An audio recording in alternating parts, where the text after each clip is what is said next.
Morning students. पिछली video में हमने डिटर्मिनेंट से रिलेटेड कुछ एग्जाम्पल डिस्कस किए थे।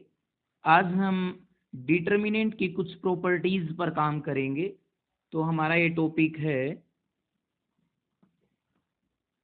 Properties of determinant.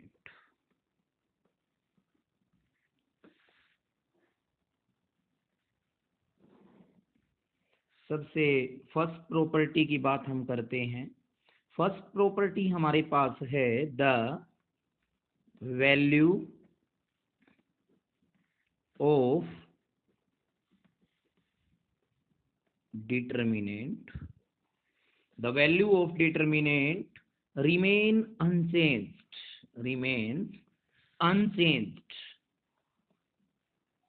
unchanged if its rows are changed into columns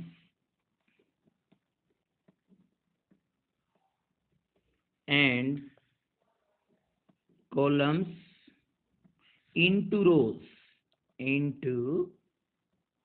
rows ये प्रॉपर्टी क्या है, हमें क्या बताती है ये प्रॉपर्टी?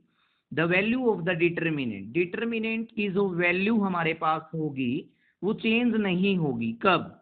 इट्स रोज, जब इसकी रोज को हम कॉलम में चेंज करें और कॉलम को रो में चेंज करें। इसका मतलब अगर हम मैट्रिक्स का इस डिटर्मिनेंट का ट्रांसपोज हम जब करेंगे तो हमारी वैल्यू में कोई भी प्रभाव नहीं होगा। जैसे हम एक एग्जांपल लेते हैं। यहाँ पे हमने एक डिटर्मिनेंट यहाँ पे लिया 1 2 3 4।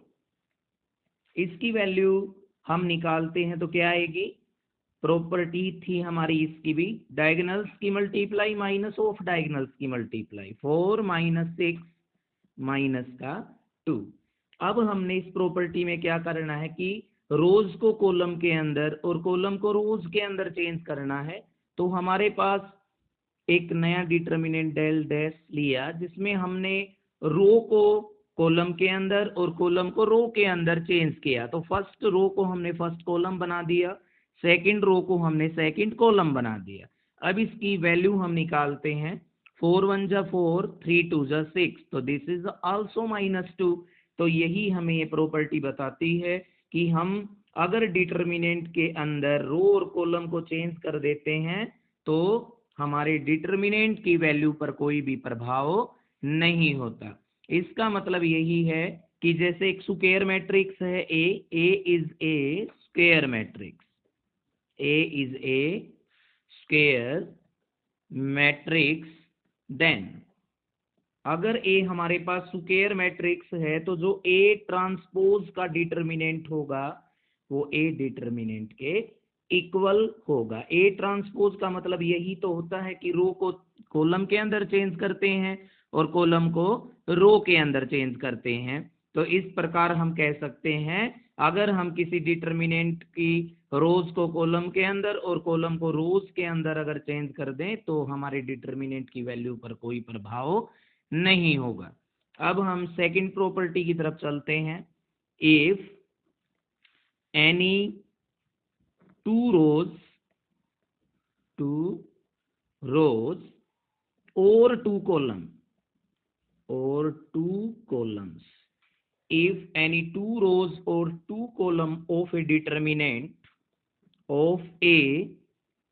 determinant are interchanged,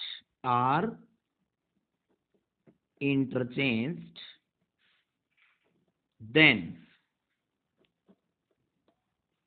sign of the determinant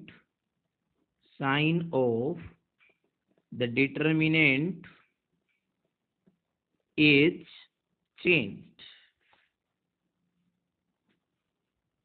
इसका मतलब क्या है?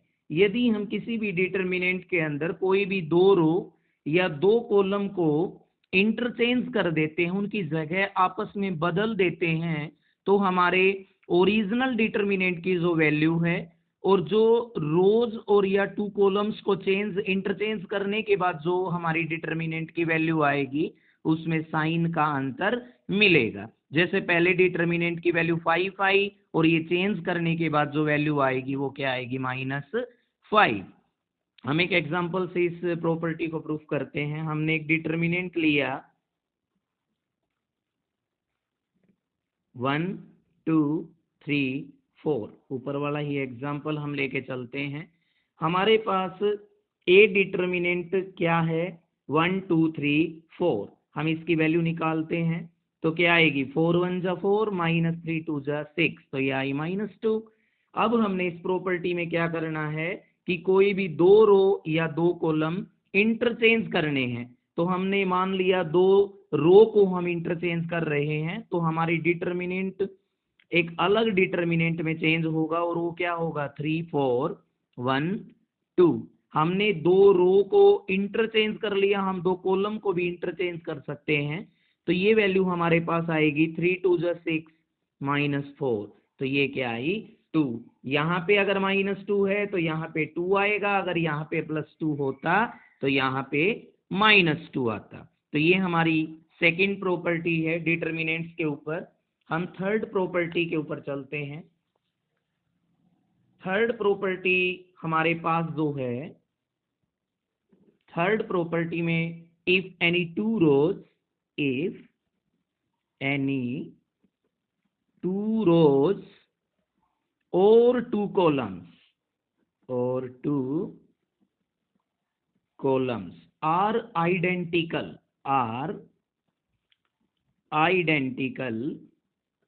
आइडेंटिकल को हम सेम भी बोल सकते हैं, same, then value of the determinant, value of the determinant is 0। तो इस प्रॉपर्टी में उसने हमें बताया है कि अगर दो रो या दो कॉलम अगर सेम आते हैं किसी भी डिटर्मिनेंट के, तो उस डिटर्मिनेंट की वैल्यू हमेशा 0 आएगी। जैसे हम एक एग्जांपल से करते हैं इसको। फॉर एग्जांपल हमारे पास एक डिटर्मिनेंट हमने डेल लिया और वो क्या है, डेल डिटर्मिनेंट जो है वो हमारे पास है 1 2 3, 3/3 ऑर्डर का ले लेते हैं अब की बार, और 1 2 3 2 4 6। जैसे हमारे पास हमने ये देखा कि पहली दो रो बिल्कुल सेम है तो तीसरी रो भी सेम, क्योंकि यहाँ से दो कॉमन अगर मैं लेता हूं तो ये भी क्या आएगी 1 2 3।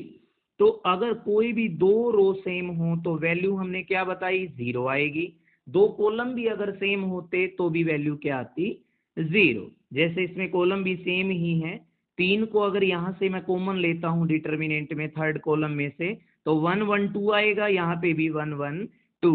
तो ये एक ऐसा एग्जाम्पल ले रखा है कि जिसमें दो रो और दो कॉलम आइडेंटिकल हैं, दो रो भी होती तो भी ये क्या आता, 0। चलो हम इसको सोल्व करते हैं। 1 यहाँ पे प्लस का उतारते हैं, ये रो ये कॉलम हम डिलीट कर देते हैं। 6 और 2 की मल्टीप्लाई 12 और 4 और 3 की भी 12, 12 -12 0, -2 यहाँ पे उतारते हैं। सेकंड कॉलम फर्स्ट रो को डिलीट करने के बाद 6 -6 आता है, और प्लस अगर 3 उतारते हैं तो ये कॉलम और ये रो खत्म होती है तो 4 1 जा 4 2 2 जा 4, तो हमारे पास ये आंसर क्या आया, 0। तो थर्ड प्रॉपर्टी ने हमें बताया कि कोई भी दो रो या दो कॉलम अगर सेम होते हैं तो वैल्यू ऑफ द डिटर्मिनेंट क्या होती है, 0।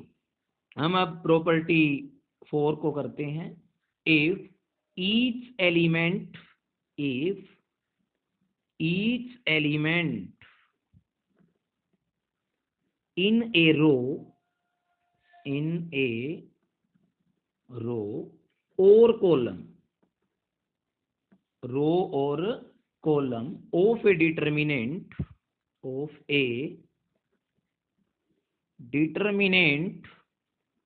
is multiplied by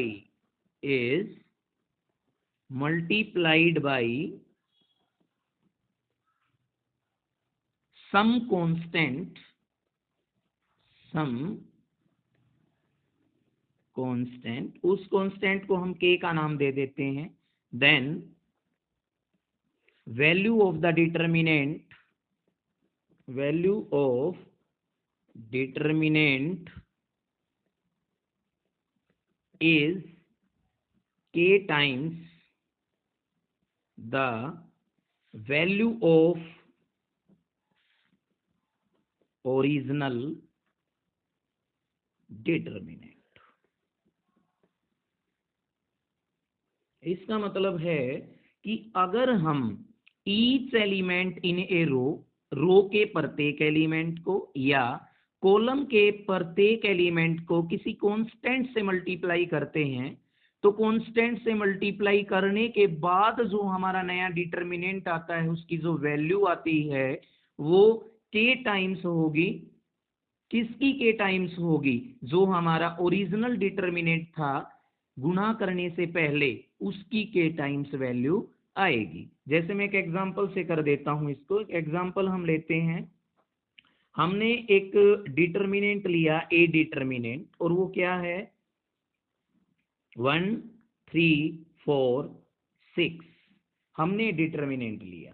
अब हम इसकी फर्स्ट रो को भी या सेकंड रो को या फर्स्ट कॉलम को या सेकंड कॉलम को अगर हम किसी कांस्टेंट से मल्टीप्लाई कर देते हैं, और वो कांस्टेंट हमने क्या लिया है k, तो हम इसकी मल्टीप्लाई k से करते हैं रो या कॉलम की। तो अगर हम फर्स्ट रो को k से मल्टीप्लाई करते हैं तो हमारे पास एक नया डिटर्मिनेंट आएगा, और वो डिटर्मिनेंट मैं क्या मान लेता हूं b डिटर्मिनेंट। तो k से मल्टीप्लाई मैं फर्स्ट रो की कर रहा हूं, तो ये k आया और ये 3k आया और ये 4 और ये 6।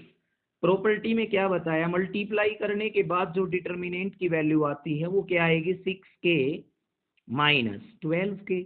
तो ये क्या आई माइनस का 6k, और इसने बताया कि ये जो वैल्यू आएगी ये k टाइम्स आएगी किसकी, ओरिजिनल डिटर्मिनेंट का जो मान था। तो ओरिजिनल डिटर्मिनेंट मैं निकाल के रख लेता हूँ 6 माइनस 12 माइनस 6, तो बिल्कुल सही बात। तो k times I, original determinant का मान भी क्या था -6, तो this is k times of original determinant. तो ये हमें कहना चाहता है कि हम किसी भी एलिमेंट, किसी भी रो के प्रत्येक एलिमेंट को या किसी भी एक कॉलम के प्रत्येक एलिमेंट को अगर हम किसी कांस्टेंट से मल्टीप्लाई करेंगे, तो जो मल्टीप्लाई करने के बाद जो एक नया डिटर्मिनेंट आता है वो जो मान हमें देगा वो उसी कांस्टेंट का मल्टीपल होगा, और वो मल्टीपल किसका होगा, हमारे ओरिजिनल डिटर्मिनेंट का।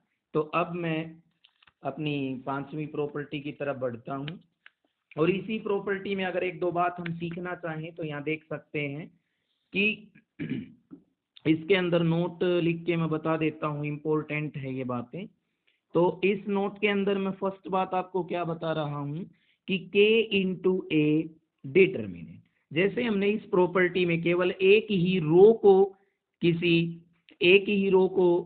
किसी कांस्टेंट से मल्टीप्लाई किया है, अगर मैं पूरी की पूरी एक मैट्रिक्स लेता हूं, जैसे एक डिटर्मिनेंट था a, अगर मैं इसको a मैट्रिक्स बताऊं तो वो क्या होगी 1 3 4 6, इसकी नोटेशन में अंतर होता है। तो अगर मैं इस मल्टीप्लाई करता हूं पूरी मैट्रिक्स की k के साथ, तो इसका मतलब उसकी प्रत्येक रो के साथ, प्रत्येक एलिमेंट जो होता है हमारी मैट्रिक्स का, उसके साथ इस k की मल्टीप्लाई होगी। जैसे मैं इसी मैट्रिक्स के अंदर अगर k से मल्टीप्लाई करता यहाँ पे, तो यहाँ पे अगर मल्टीप्लाई करते तो यहाँ भी k आता, 3k आता, यहाँ 4k आता, यहाँ 6k आता, तो यहाँ पे k स्क्वायर आता हमारा।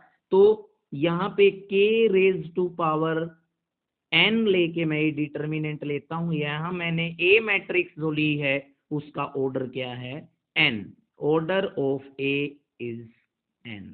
n ऑर्डर की मैट्रिक्स का मतलब n रोज या n कॉलम्स इसके अंदर हैं, n रोज और n कॉलम्स की ये मैट्रिक्स है। तो अगर हमारे पास n रो है तो k कितनी रोज के अंदर होगा, n रोज के अंदर होगा, तो k कितनी बार बाहर आएगा n टाइम्स, तो मतलब k की पावर क्या होगी यहाँ पे n होगी। इसके बाद हमारा क्या है, अगर मैं इसके सेकंड पार्ट की बात इसी में करता हूँ, k की वैल्यू अगर मैं माइनस लेता हूँ यहाँ पे 1, और इनटू में क्या करता हूं ए।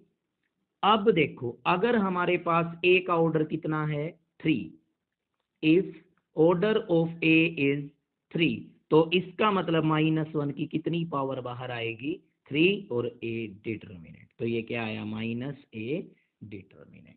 तो ये हमारी इंपॉर्टेंट चीजें हैं इसके अंदर। अगर प्रत्येक एलिमेंट को मल्टीप्लाई करते हैं तो जिससे हम मल्टीप्लाई करते हैं वो बार उतनी ही पावर लेके आता है जितना मैट्रिक्स का ऑर्डर होता है।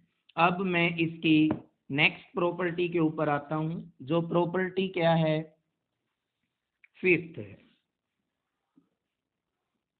फिफ्थ प्रॉपर्टी है if each element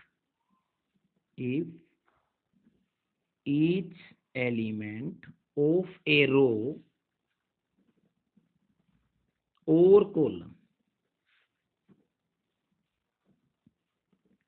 of a determinant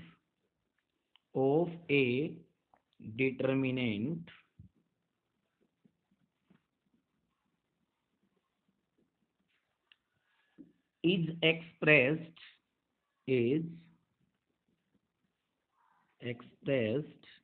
as a sum of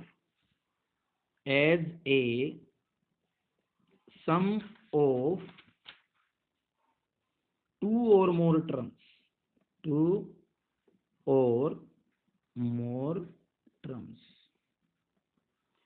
इसमें बताया है कि अगर प्रत्येक एलिमेंट को किसी भी रो या किसी भी एक कॉलम का हो of a determinant is expressed as a sum of two और more terms, then the determinant can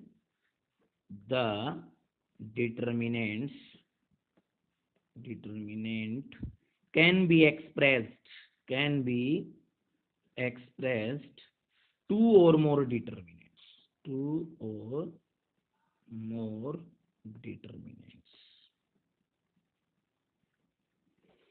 इसमें बताया गया है कि अगर हम किसी भी डिटर्मिनेंट की किसी भी एक रो या किसी भी एक कॉलम के प्रत्येक एलिमेंट को दो या दो से ज्यादा टर्म्स के सम के रूप में देखते हैं तो हम दो या दो से ज्यादा डिटर्मिनेंट्स के रूप में उस डिटर्मिनेंट को ब्रेक कर सकते हैं। जैसे मैं एग्जांपल लेता हूं इस प्रॉपर्टी का, हमारे पास है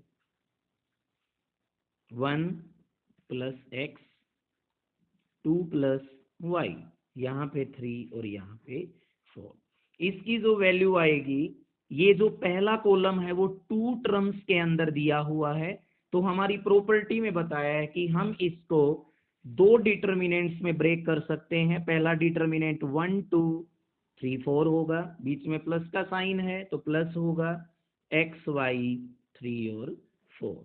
तो ये वैल्यू, इसकी जो वैल्यू आएगी बिल्कुल इन दोनों का सम जब हम इनकी वैल्यू निकाल के करेंगे तो वो बिल्कुल सेम आएगा। अगर इसको प्रूफ करना चाहते हैं तो कर लेते हैं। लेफ्ट हैंड साइड हमारे पास है, हम इसकी मल्टीप्लाई करेंगे पहले 4 + 4x, माइनस का साइन लगाते हैं हम, ब्रैकेट शुरू। अब 3 को पहले 2 के साथ करेंगे, फिर 3 को y के साथ करेंगे, मैंने माइनस को बाहर ले लिया है। अब ये क्या आएगा 4 + 4x -6 क्योंकि बाहर माइनस है तो अंदर ये प्लस का क्या बना देगा माइनस। तो ये वैल्यू हमारे पास आई 4x - 3y - 2।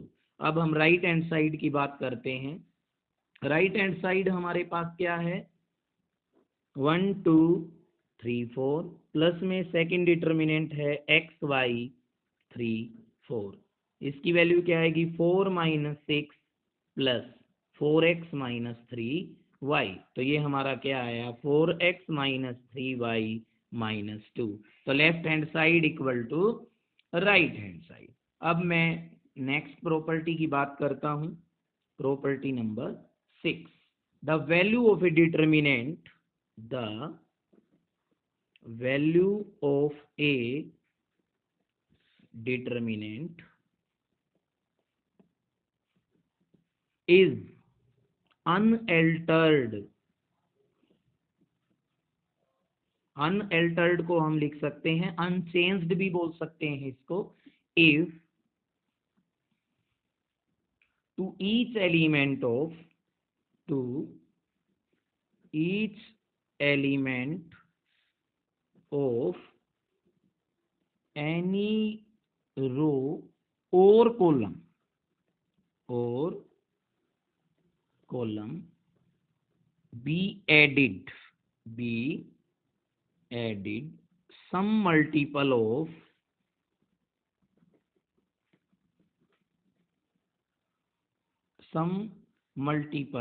और सम मल्टीपल, उस मल्टीपल को क्या नाम देते हैं हम के, और के क्या नहीं होगा 0 of the corresponding element of any other row or column। Important property है ये। द वैल्यू ऑफ डिटर्मिनेंट, हमारा जो डिटर्मिनेंट का मान होगा वो चेंज नहीं होगा। कब? जब हम किसी भी रो के प्रत्येक एलिमेंट को ऐड कर देते हैं सम मल्टीपल ऑफ के से मल्टीप्लाई करके, और के से किसको मल्टीप्लाई करना है? Of the corresponding element of any other row. तो अब मैं एक एग्जांपल इसी का लेता हूं। इसका एग्जांपल हम लेते हैं। इसके एग्जांपल में हम क्या लेते हैं कि हमारे पास कोई भी डिटर्मिनेंट है, उसको मैं क्या लिख देता हूं? ए डिटर्मिनेंट। वो हमारा क्या है? 1 2 3 4। अब इसमें क्या बताया कि वैल्यू ऑफ द डिटर्मिनेंट, हमारा ये डिटर्मिनेंट क्या है? ए डिटर्मिनेंट इज अनएल्टर्ड, इसकी वैल्यू में कोई भी चेंज नहीं होगा। कब? If to each element of any row, मैं एनी रो की जगह पे R1 ले लेता हूं, और R1 है जो, उसके प्रत्येक एलिमेंट को मैं ऐड करूंगा किसके अंदर? एनी अदर रो मीन्स इसमें R2 ही बाकी है बस रो, तो R2 को मैं किससे मल्टीप्लाई करूंगा?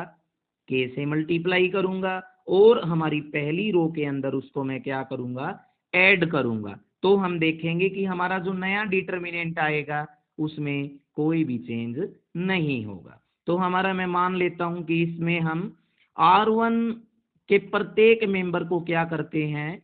जोड़ देते हैं सम मल्टीपल के to each element of R2। तो हमारे पास एक नया डिटर्मिनेंट मैं मान लेता हूं बी डिटर्मिनेंट आएगा। R1 के मेंबर को ऐड करना है, और R2 के प्रत्येक मेंबर को के से मल्टीप्लाई करके। तो 1 प्लस यहाँ पे क्या आया? 3k, 2 प्लस कितना आया?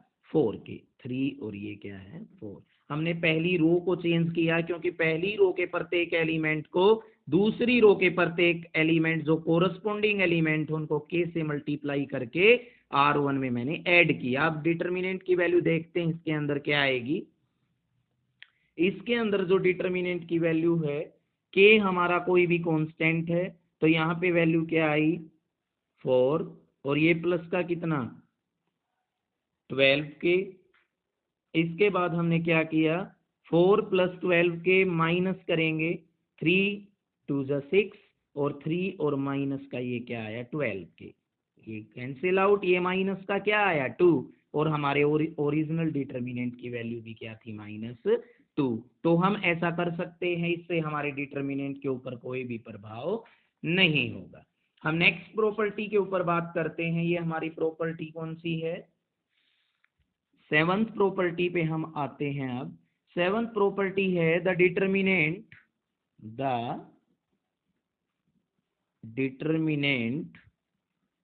Of product of square matrices of same order is equal to the product of their respective determinants।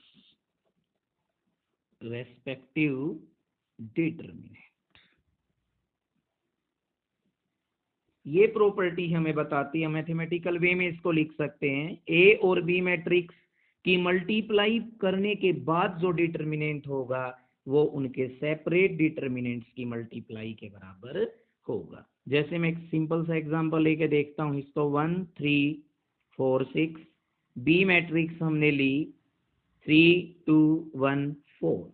सबसे पहले हम ए बी की मल्टीप्लाई करेंगे, ए मैट्रिक्स ये है, बी मैट्रिक्स ये है, हम इसको लिख लेते हैं 3 2 1 4।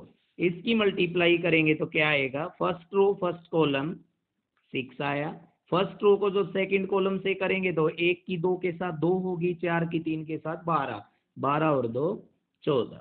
अब 4 की 3 के साथ 12, 12 और 6 18, 4 की 2 के साथ 8 और 6 की 4 के साथ 24, 24 में 8 जब ऐड करते हैं तो कितना आता है, 32। अब हम इस ए बी का क्या निकालेंगे, डिटर्मिनेंट, 6 18 14 और 32। हम इनकी मल्टीप्लाई करेंगे तो हमारे पास क्या आएगा, 32 को हम किससे करेंगे, 6 से, तो 6 को 30 से किया 180, 6 को 2 से किया 12, 180 में 12 को ऐड किया तो 192। अब मैं क्या करता हूँ, 18 की किससे मल्टीप्लाई करनी है, 14 से, तो 18 को 14 से मल्टीप्लाई करते हैं, 18 की 4 से की तो 18 चौके 72, कितनी हासिल होगी, 7, 18 एकम 18, 18 और 7 कितना होता है, 25। अब 192 में से जब 252 को हम सब्ट्रैक्ट करेंगे तो हमारे पास क्या आएगा, 60। क्या है हमारे पास, 60। अब हम ए डिटर्मिनेंट की अलग से वैल्यू निकालते हैं, 1 4 3 6, क्या आएगी हमारे पास, 6 1 जा 6 -12, तो ये आया माइनस का 6। अगर हम बी डिटर्मिनेंट की वैल्यू निकालेंगे तो 3 1 2 4, 12 में से 2 को घटाएंगे तो 10। अब ए डिटर्मिनेंट को बी डिटर्मिनेंट से मल्टीप्लाई करते हैं तो हमारे पास आएगा, ये भी हमारा -60 आएगा यहाँ पे, तो 10 और ये माइनस का कितना, 7। तो हम कह सकते हैं कि जो ए बी का डिटर्मिनेंट होगा वो ए डिटर्मिनेंट और बी डिटर्मिनेंट की मल्टीप्लाई के बराबर ही होगा। तो हमने 7 प्रॉपर्टी हैं इनके ऊपर डिस्कस किया है। अब मैं कुछ ऑपरेशंस के बारे में आपको बताऊंगा। तो हमारा जो नया टॉपिक होगा वो होगा एलिमेंट्री ट्रांसफॉर्मेशन। क्या होगा, एलिमेंट्री ट्रांसफॉर्मेशन।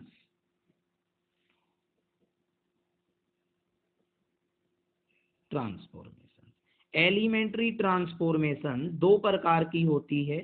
सबसे पहले होती है एलिमेंट्री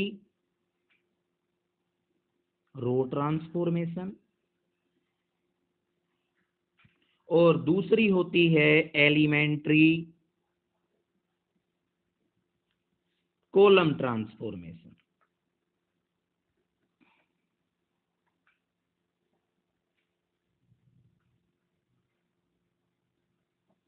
एलिमेंट्री ऑपरेशन भी हम इसको बोल सकते हैं। तो एलिमेंट्री ट्रांसफॉर्मेशन जो है वो दो प्रकार की है। सबसे पहले एलिमेंट्री रो ट्रांसफॉर्मेशन और उसके बाद हमारी क्या है, एलिमेंट्री कॉलम ट्रांसफॉर्मेशन। सबसे पहले हम एलिमेंट्री रो ऑपरेशन की बात करते हैं। तो elementary row operation, elementary row operation भी बोल सकते हैं, रो ट्रांसफॉर्मेशन भी बोल सकते हैं। ट्रांसफॉर्मेशन, एलिमेंट्री रो ट्रांसफॉर्मेशन 3 प्रकार की होती है। तो हम सबसे पहले करते हैं, फर्स्ट जो प्रॉपर्टी इसके अंदर है, interchanging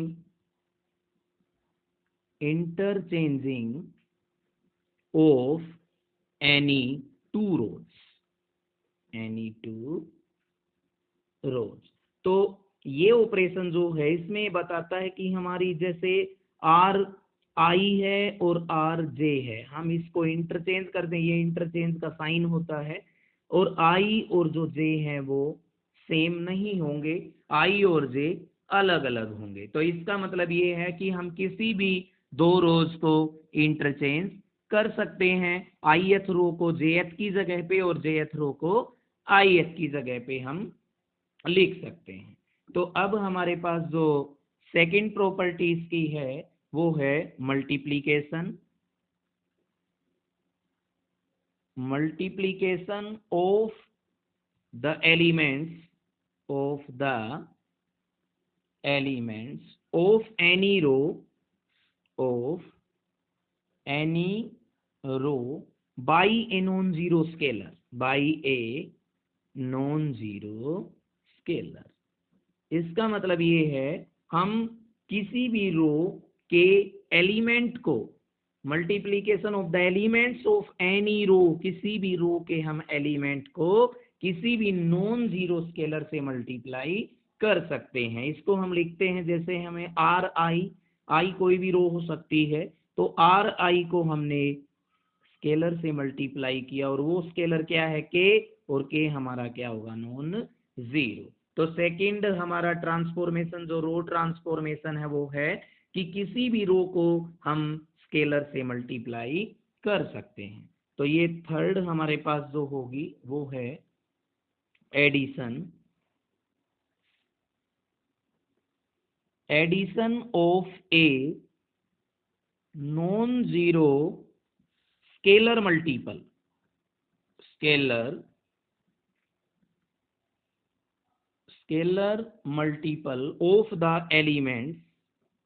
of the elements of any row to the corresponding elements of the other row. मैंने इस प्रॉपर्टी को हमारी प्रॉपर्टी नंबर 6 में बताया था अभी, तो वही ये सेम प्रॉपर्टी है। इसका मतलब क्या होता है कि हम किसी भी रो के ऊपर अगर ऑपरेशन लगाना चाहते हैं तो उसी रो के एलिमेंट्स को किसी अदर रोज के कोरस्पोंडिंग एलिमेंट्स को किसी नॉन जीरो स्केलर से मल्टीप्लाई करके हम आई को चेंज कर सकते हैं। जैसे मैंने पिछली 6 प्रॉपर्टी में बताया था, हमने R1 को चेंज किया था क्या करके, सेकंड रो को के से मल्टीप्लाई करके। तो इसी प्रकार हम एलिमेंट्स को चेंज कर सकते हैं। जैसे मैं इसमें एक एग्जांपल भी लेके बता देता हूं। हमारे पास एक डिटर्मिनेंट है 1 2 3 8 4 3 1 6 2। अगर हमें इस 8 को क्या करना है, 0 लेके आना है, तो हम क्या करेंगे, इस R2 के ऊपर ऑपरेशन लगाएंगे, क्योंकि हमें चेंज क्या करना है R2। तो R2 के ऊपर ऑपरेशन का मतलब हम R2 को बिल्कुल एज इट इज रखेंगे। अब हम R1 की मदद यहाँ पे ले सकते हैं, उसको किससे मल्टीप्लाई करके, 8 से मल्टीप्लाई करके। अगर मैं इसको 8 से मल्टीप्लाई कर देता हूं तो ये क्या आएगा, 8 1 जा 8, और 8 से जब मैं इसको मल्टीप्लाई करूंगा तो यहाँ पे प्लस लगाए या माइनस, तो 0 अगर यहाँ पे करना है तो यहाँ पे क्या करना पड़ेगा, माइनस। तो हमारी R2 चेंज हो जाएगी, वो क्या होगी 1 2 3 तो सेम रहेगी, 8 माइनस 8 तो ये क्या होगा 0। हमने 8 को R1 से मल्टीप्लाई किया है तो ये 16, और 4 में से जब हम 16 को घटाते हैं तो माइनस का क्या आएगा 12। अब ये भी 8 को 3 से मल्टीप्लाई किया तो कितना आया 24, और 3 में से 24 को अगर सब्ट्रैक्ट किया तो माइनस का 21, और ये बिल्कुल क्या रहेगा सेम, क्योंकि हमने ऑपरेशन किसके ऊपर लगाया यहाँ पे मैं लिखूंगा कि आई जो होगा वो जे के इक्वल नहीं होगा। तो जिस रो को चेंज करना होता है उस रो को बिल्कुल एज इट इज रख देते हैं सबसे पहले, और बाद में किसी अदर रोज को हम किसी भी स्केलर से मल्टीप्लाई करके अपनी सुविधा के अनुसार जोड़ भी सकते हैं और घटा भी सकते हैं।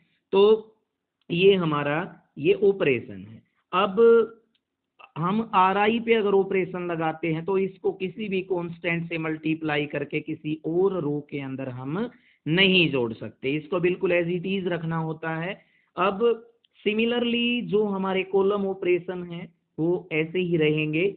जैसे फर्स्ट में मैं बता सकता हूँ कि CI और CJ को इंटरचेंज कर सकते हैं, यहाँ पे जो I होगा वो J के इक्वल नहीं होगा। सेकंड फिर बिल्कुल यही है, CI को हम किसी भी कांस्टेंट से मल्टीप्लाई कर सकते हैं, पर वो कांस्टेंट होना चाहिए नॉन जीरो।